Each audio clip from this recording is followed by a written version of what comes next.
हैं। इजराइल की ये मिसाइलें बेहद ही खतरनाक हैं। सीधे निशाना नहीं लगा सकते।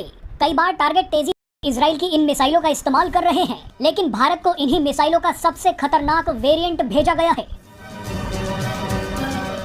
इजराइल ने भारत को जो मिसाइलें भेजी हैं, वो दुश्मनों के टैंकों को कांच की तरह चकनाचूर कर सकती हैं।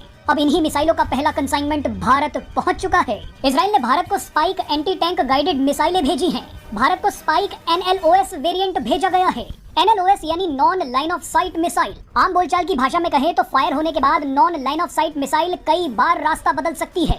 मिसाइल और टारगेट के बीच चाहे कितनी भी बाधाएं आ जाएं, लेकिन ये मिसाइल सीधे टारगेट पर ही हमला करती है। जब भी आप किसी टारगेट पर निशाना लगाते हैं तो आंख की सिधाई में निशाना लगाया जाता है।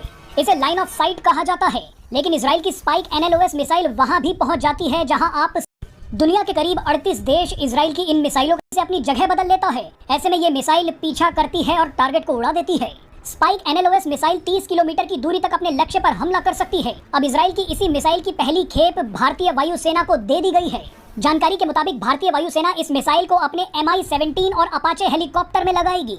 भारत के पास ये मिसाइलें आते ही अब चीन और पाकिस्तान जैसे दुश्मन देशों के टैंकों को आसानी से निशाना बनाया जा सकता है।